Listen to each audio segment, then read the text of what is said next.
सोजनपुर एक छोटा सा लेकिन बहुत ही सुंदर गांव था। चारों ओर हरे भरे खेत, कच्चे रास्ते, दूर दूर तक फैले पहाड़ और नीला आसमान इस गांव की शान थे। हर सुबह गांव के लोग अपने खेतों से ताजी सब्जियां तोड़कर बाजार लाते थे। बच्चों की हंसी और लोगों की बातों से बाजार हमेशा रौनक से भरा रहता था। रामेश, जो एक ईमानदार और मेहनती सब्जी बेचने वाला था, अपने बेटे अमित के साथ बाजार में अपनी सब्जियों का ठेला लगा रहा। टमाटर, आलू, बैंगन, ताजी और सेहतमंद सब्जियां ले जाए। बाबा, आज बाजार में लोग बहुत कम हैं, कोई ज्यादा खरीद नहीं रहा। बेटा, चिंता मत करो, मेहनत करना हमारा काम है, बाकी सब भगवान पर छोड़ दो। शाम को पिता और बेटा घर लौटते हैं। कुछ सब्जियां बिक चुकी थी, लेकिन ज्यादातर बच गई थी। बाबा, आज तो ज्यादातर सब्जियां खराब हो जाएंगी। बेटा, जो खराब होंगी उन्हें गांव की गायों को खिला देंगे। भोजन कभी व्यर्थ नहीं जाता। लेकिन बाबा, हम इतनी मेहनत करते हैं, फिर भी कमाई कम क्यों होती है? बेटा, जिंदगी में धैर्य बहुत जरूरी है। सच्चाई और मेहनत का फल जरूर मिलता है, बस थोड़ा समय लगता है। बेटा ये बात अपने दिल में बसा लेता है। अगले दिन बाजार में दो युवक सब्जियों के ठेले के पास आते हैं।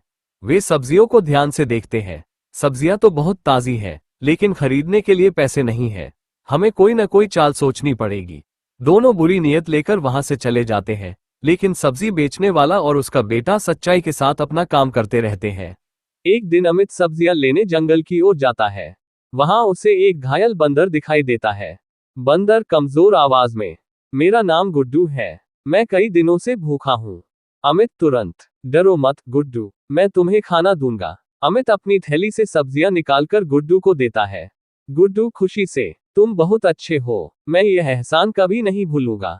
अमित की दयालुता से एक जान बच जाती है और एक सच्ची दोस्ती की शुरुआत हो जाती है। कुछ दिनों बाद काल्लू और राजू रात के समय सब्जियां चुराने की कोशिश करते हैं। गुड्डू ये सब देख लेता है और तुरंत अमित को खबर देता है। वे दोनों तुम्हारी सब्जियां चुरा रहे हैं।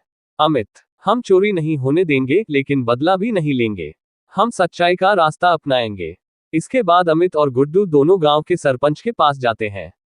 सरपंच सबको बुलाकर पूछताछ करता है। काल्लू और राजू अपनी गलती मान लेते हैं।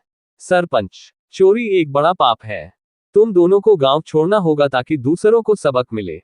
सच्चाई ने एक बार फिर साबित कर दिया कि न्याय हमेशा सच्चाई का साथ देता है। कुछ दिनों बाद बाजार में फिर से रौनक लौट आती है। लोग रामेश की सब्जियां खुशी खुशी खरीदते हैं। बच्चे हंसते खेलते हैं, गांव के बुजुर्ग दुआएं देते हैं। अमित खुशी से, बाबा, आज तो सारी सब्जियां बिक गईं।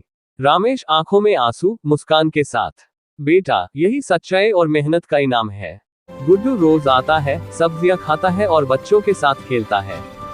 जो दूसरों का दर्द समझता है, सच्चाई और मेहनत के रास्ते पर चलता है, सफलता खुद उसके कदम चूमती है।